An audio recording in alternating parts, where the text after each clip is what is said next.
Whether you like it or not. This is Valley View News, and these are today's headlines. Bernie Sanders holds a rally in the Southland.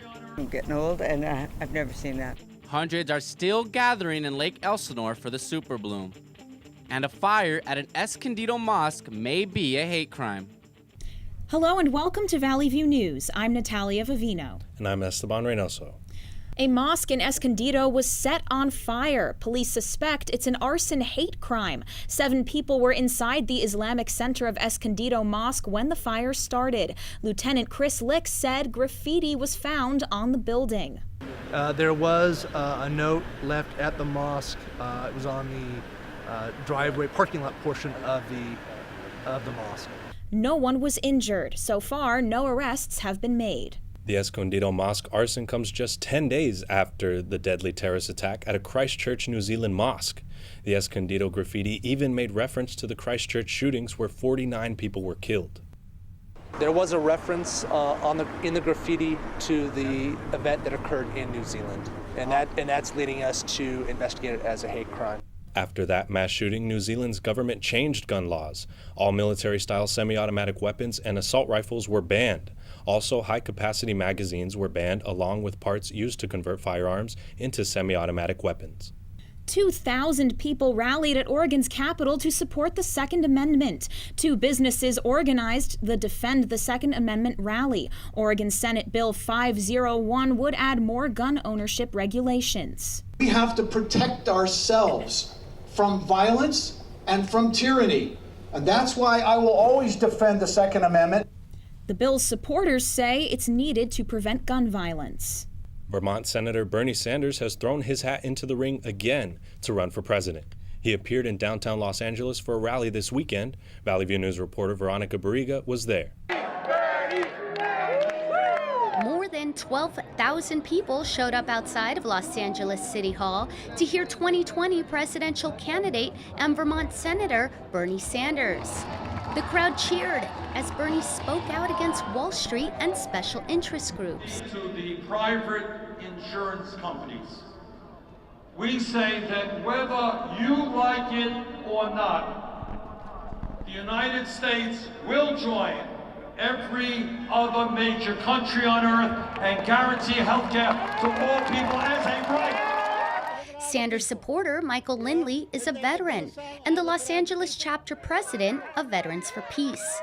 He agrees with all of Sanders's ideas. I support anything that's progressive. You know what I mean? We have to change everything. We have to get something. We have to get free education. We have to get free health care. You know, we need to make changes. And Bernie says, you know, he's the one who can do it. Sanders's platform includes raising the federal minimum wage. He wants health care for all and wants no-cost tuition at public universities. He says many states and companies are embracing these ideas. We have already helped transform political thinking in this country over the last 4 years, and we've got to continue to do so. Cal State Dominguez Hills student Alexis Allencanter says she's followed Bernie's politics for years. She admires his willingness to restructure the political system. I love that he was one of the first to put a spotlight on the corrupt system we have in politics. So campaign finance reform is a huge thing because I think it's the root of the problem that we have in the system. Sanders also held rallies in San Diego and San Francisco. He says his 2020 campaign will be different than his last. Oh, we're going to win California. We're going to win the Democratic nomination. Bernie Sanders and his supporters are ready for change. They say they will continue fighting no matter what. I'm here in downtown Los Angeles for Valley View News, Veronica Barriga. Another dead whale has been found on a Southern California beach. Valley View News reporter Angela Rose has more. Crowds lined up their cars along the PCH. They walked to see the dead beach whale on County Line Beach. This young Pacific gray whale washed ashore on Sunday. We never actually seen one in real life, so to see one up close in person was like kind of a surprise. Researchers performed a necropsy to determine why the whale died. Crowds surrounded the whale, taking photos. Patty and Dichter spotted 2 more whales swimming nearby. Whale, 2 whales, 2. 2 of them right over there. They both just flew. Researchers aren't surprised to find another dead whale here. State Park Ranger Kelly Apperson says the whale may be infected. We don't really want to leave the body here because protecting it all hours of every day and preventing people from touching it is extremely hard to do. State park officials hope to determine how and when they'll move this whale off the beach by the end of the day. Reporting at County Line Beach for Valley View News, I'm Angela Rose. Attorney Michael Avenatti has been arrested. New York prosecutors say he tried to scheme Nike into giving him up to $25 million. Now he's charged with fraud. Court documents say Avenatti threatened to damage the company's reputation if he didn't get what he wanted. Nike released a written statement this morning saying the company won't be extorted or hide information that's part of a government investigation. U.S. Attorney Jeffrey Berman says Avenatti's plan was a shakedown. Avenatti's conduct had nothing to do with zealous advocacy for a client or any other kind of legitimate legal work. Instead, Avenatti used illegal and extortionate threats for the purpose of obtaining millions of dollars in payments for himself. Avenatti denies all charges against him. A Houston police officer has been arrested in connection with the death of his own wife. Belinda Hernandez was found shot to death in her home Sunday. Officials say the investigation led to the arrest of her husband, Officer Hilario Hernandez. The wife was a school librarian. The couple's daughter said she was worried her father was angry at her mother for flirting. A 1-year-old boy from Fresno County is dead after he was mauled by 2 dogs. The baby was attacked by the 2 Rottweilers when he wandered into the front yard. Police officers say it took both of the child's grandparents to stop the attack. She tried to get the dogs off of the 1-year-old. She was also bit. It took the grandfather, who was also in the house, to get out and use a hose on these dogs to get the dogs off of the 1-year-old. Police say the dogs lived 2 blocks away. They were reportedly often seen escaping by digging holes under the fence. Animal Control later found the 2 dogs roaming several blocks away. They were taken to a local animal shelter where they were euthanized. A man has been arrested for kicking a 78-year-old woman on a New York subway. It happened early this month, but cell phone footage from bystanders just surfaced online today. The videos don't show anyone trying to intervene. Police have identified the attacker as 36-year-old Mark Gomez. They say he's facing multiple harassment charges. His victim suffered bleeding and cuts to her face. Police say she's already received treatment. As CSUN is preparing for Suicide Awareness Week, the Parkland, Florida school community is grieving 2 shooting survivors who committed suicide. Valley View News reporter Sydney Gamino has more on the story. A second Parkland school shooting survivor died of an apparent suicide this week. Ryan Petty, the father of a Parkland shooting victim, says parents must know when their child needs help. Get the word out, help parents and understand the risks, and then get them the information they need. California State University Northridge is preparing its own Suicide Awareness Week project. The Semicolon Project seeks to help students talk more about mental health issues. Event coordinator Yasmin Sarnif says it's important because suicide among young people is on the rise. It's becoming more and more common, unfortunately. All the deaths by suicide and rise in depression and anxiety. So there's clearly a need for students to feel supported. A CSUN student who wishes to remain off camera says she believes too many students won't talk about mental health out of fear. So they feel kind of like weird. So I feel like they won't ask for help because they don't want to people to know. A CBS News survey shows that 1 in 5 students consider suicide.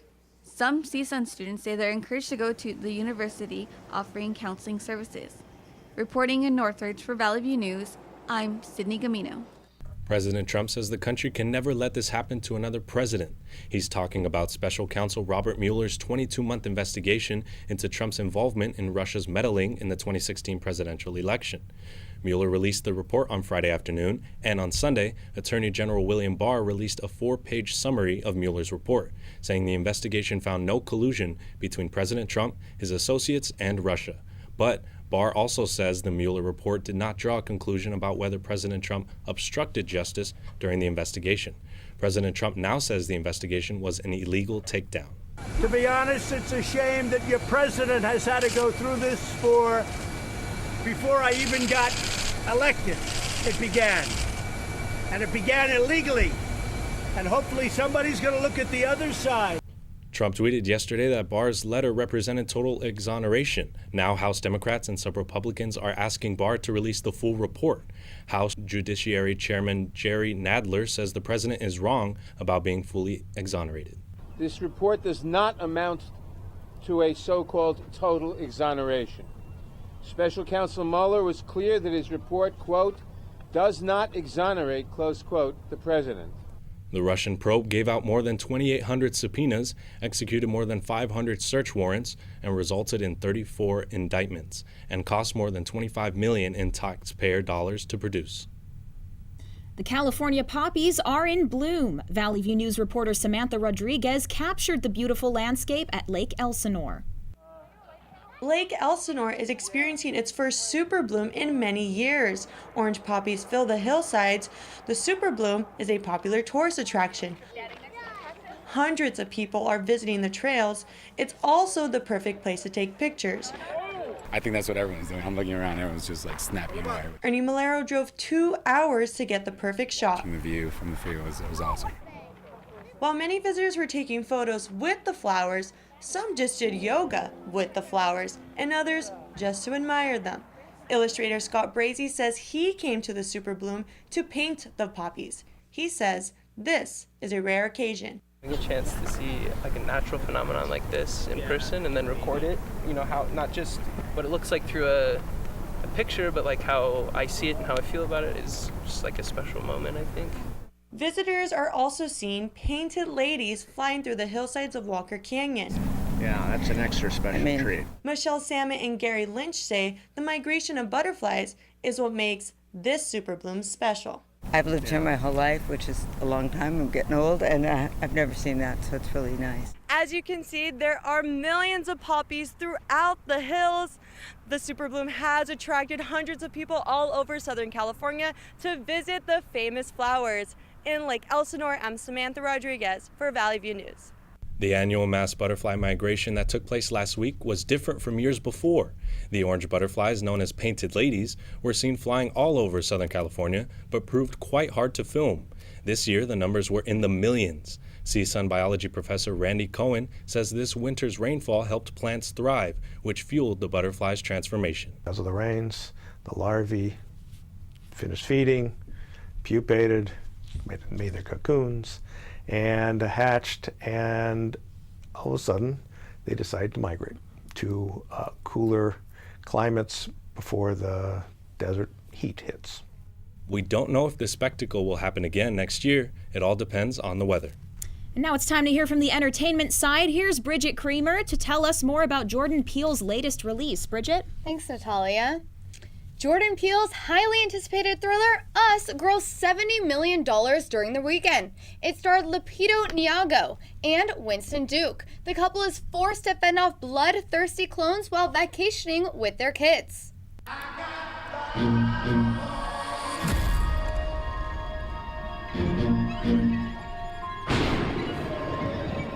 There's a family in our driveway. It's probably the neighbors. But y'all scared of a family? Hi, can I help you? It's been a good year for Universal thanks to Jordan Peele. Bohemian Rhapsody premiered in China Friday, but some content was censored. Several minutes of scenes referencing homosexuality were edited out. Chinese film reviewers had mixed feelings. Some people took to social media complaining. They asked, why is it necessary to delete gay-related content? Homosexuality has been legal in China for 2 decades, but explicit references to same-sex relationships in media are still banned. WWE announced a women's match will be a main event for the first time at WrestleMania. Ronda Rousey, Becky Lynch, and Charlotte Flair will be close out to WrestleMania 35. This event is April 7th at MetLife Stadium. It'll be live streamed. The bilingual Nickelodeon animated show Dora the Explorer is going to movie theaters this summer. The film featured Dora adjusting to high school after a life in the jungle. She and her classmates are kidnapped. They are forced to help criminals find the city of gold. 17-year-old Peruvian-American actress Isabella Moner stars as Dora. Her sidekick is Boots, voiced by Danny Trejo. Diego is played by Jeffrey Wahlberg. Musician Scott Walker is dead at 76. The cause is unknown. Many in the music world express sadness. Walker was the famed lead singer of the Walker Brothers. His record label tweeted, "Scott leaves to future generations a legacy of extraordinary music." That's all for entertainment today. I'm Bridget Kramer. Back to you guys. More to come on Valley View News. Hear Russia's reaction to Mueller's report. And a recall of avocados grown in California. See which company has been affected. Stay tuned. This is Valley View News, and these are today's headlines. A memorial service for Nipsey Hussle is set for Thursday at Staples Center. He leaves a legacy of activism. A sports team in West Hollywood for the LGBTQ community, and we need to become writers, we need to become directors. Latino actors take a stand in Hollywood after Oscar winner Roma broke new boundaries. Hello and welcome to Valley View News. I'm Esteban Reynoso. And I'm Natalia Vivino. A public memorial service for murdered rapper Nipsey Hussle is set for Thursday at Staples Center. He was shot and killed in front of his store in South LA last week. 29-year-old Eric Holder has pleaded not guilty and is being held on a $5 million bond. Valley View News reporter Sandy Chavez has more about the impact Hussle had on his community. The line wrapped around the block. People waited hours to enter the Slauson Marathon clothing store. This is where rapper Nipsey Hussle was shot to death. LAPD is keeping this area under strict watch. People huddled around and paid their respects. Slauson Plaza is filled with lit candles, flowers, balloons, and pictures of Nipsey. The parking lot wall has writing of condolences. One artist works to finish his tribute to Nipsey. I'm prolific, so gifted. Nipsey was more than just music. To many, he was an activist, visionary, and leader. The plaza has what will soon be a seafood store and barbershop. Nipsey wanted them here in his community, next to his clothing store. He believed in reinvesting in the community and the people who raised him. It's rare that you find somebody that's so passionate about educating, young African American males, but not just that, somebody who can empower you to be a businessman through music. Nipsey kept South Los Angeles close to his heart, and it showed. A few blocks from Slauson Plaza is 59th Street Elementary. He helped refurbish the school's basketball courts with artist Drew Visuals. Community leaders say they owe him a debt of gratitude. Show our appreciation for the work he's done in our community. Los Angeles continues to mourn and celebrate the life of this entrepreneur, leader, and activist. For Valley View News, I'm Sandy Chavez. Actress Felicity Huffman and 13 other parents pleaded guilty to bribery and fraud in the college admissions scandal. Huffman admitted to paying $15,000 to help her daughter cheat on her SATs. The Desperate Housewives star attended court earlier today in Boston. Huffman released a statement apologizing for her actions and says her daughter knew nothing about the fraud. Severe weather is hitting parts of the country this week. A tornado in Texas damaged dozens of motorhomes. Hail and strong winds are predicted for Virginia and North Carolina tonight. A rare blizzard will hit the Rockies tomorrow and move east into the Northern Plains and the Great Lakes. The NYPD has confirmed remains found in Staten Island to be Janine Camerata. Police say they found Camerata's burnt remains in a storage unit. The 37-year-old's estranged husband, Michael Camerata, and his girlfriend face second-degree murder charges. Camerata was a school teacher and a mother of 3. Police are trying to find the 2 men who fired shots at a Chicago baby shower on Saturday. 2 children and 4 adults were hurt. Police say the men opened fire into the party and ran away. Chicago Mayor Rahm Emanuel says the shooters have no remorse. Now 2 kids' lives, even though they're unbelievably resilient, will never be the same. At least 5 people were murdered and 24 have been shot in Chicago over the weekend. Governor Newsom is in El Salvador to learn about the poverty and violence causing thousands of people to leave. Newsom says he wants to show Salvadorans another side of the U.S. President Trump recently cut aid to El Salvador, Guatemala, and Honduras. The governor visited the tomb of St. Oscar Romero and plans to meet with the president and president-elect of El Salvador and the U.S. ambassador. Kirstjen Nielsen has spoken with the press for the first time since resigning as Homeland Security Secretary. I just want to thank the president again for the tremendous opportunity to serve this country. I'm forever grateful and proud of the men and women of DHS who work so hard every day to execute their missions and to protect the homeland. I really look forward to continuing to support them from the outside. President Trump announced yesterday Nielsen was resigning. It follows their meeting regarding border crossings. The current U.S. Customs and Border Protection Commissioner Kevin Michalinen will become acting secretary. Nielsen will continue her duties until Wednesday.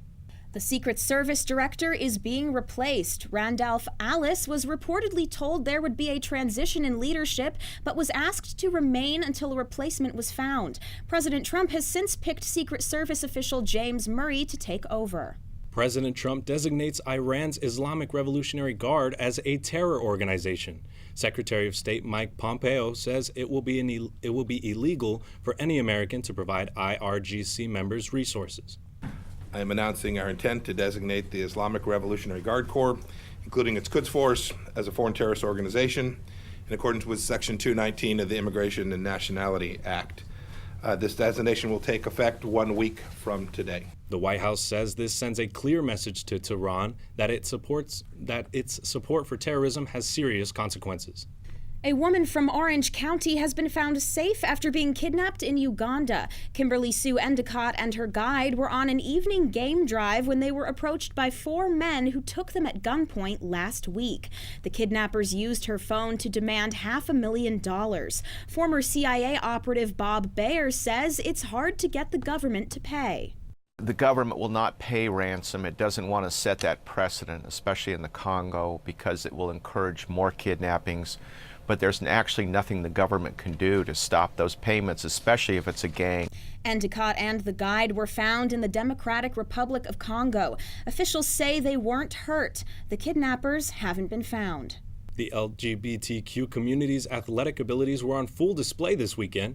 Valley View reporter Thomas De Jesus has more on the story. Saturdays are busy again in Poinsettia Park. The Varsity Gay League is back in season. We are the largest LGBTQ recreational sports organization in the West Coast. We're actually a national organization. We are the original recreational sports organization founded in 2007. Anyone can sign up for the league, alone or with a group of friends. Some say it's the league's friendly atmosphere that makes people want to come back. It's growing every year, and it's branching out to different states. It's all inclusive. The vibe's pretty positive. The league isn't only in Los Angeles. Since its creation in 2007, it has expanded nationwide. It wants to give LGBTQs from all over the U.S. San Diego, San Francisco, Sacramento. A chance to play a sport they love. Boston, Buffalo, etc. So it's pretty cool. The league can be competitive, but winning isn't always the goal for some players. The league is a fun way to expand their social circle. Other players credit the league for helping them make big life choices.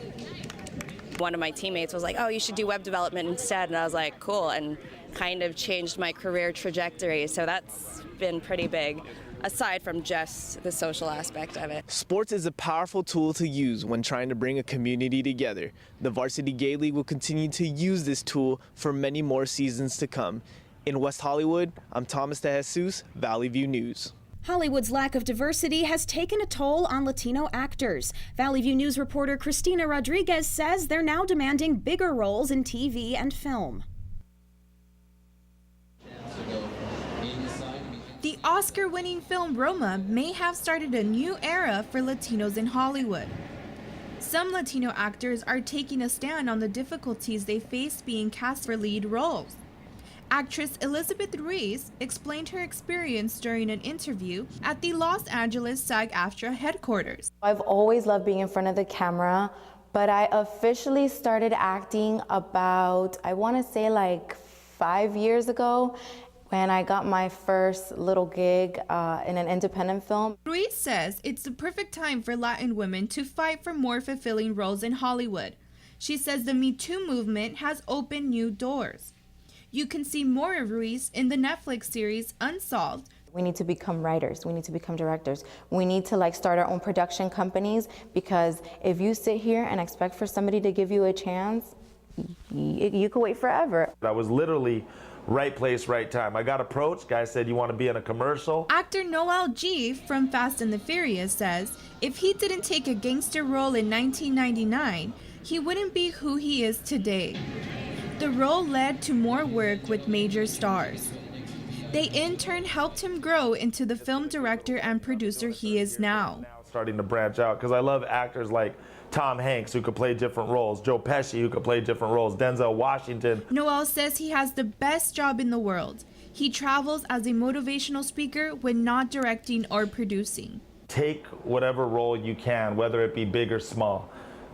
Just because it's a small role doesn't mean that it goes unnoticed. It has not been an easy road for Latinos in Hollywood. They have struggled to star in big roles, become producers and directors, but they are now making their culture stand out and winning more Oscars. In Hollywood, for Valley View News, Christina Rodriguez. Well, now Christina joins us on the set for more entertainment news. Loved that story on Latinos in Hollywood. What else do you have for us today? Thank you, Natalia. Well, Coachella is dealing with a death and a dropout. A 49-year-old crew member fell 60 feet from the stage. Christopher Griffin was pronounced dead on the scene, and singer Solange has backed out of her performance. A recent tweet from Coachella's official account blames production problems. The festival starts Friday. Tickets start at $429. Unlike previous years, there are tickets still available. Shazam made a little over $53 million in the U.S. this weekend. The new movie made double that overseas.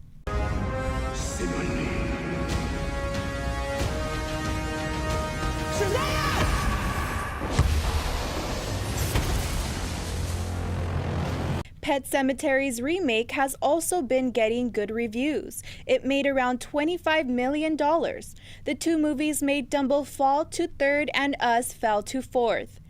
Game of Thrones has come to its final season. The HBO series, known for killing its main characters, returns Sunday night for the first of 6 episodes. That's all for entertainment news. I'm Christina Rodriguez. Back to you, Natalia. More to come on Valley View News. A rhino poacher was devoured by lions. And Illinois raises its age for consuming tobacco. Stay with us.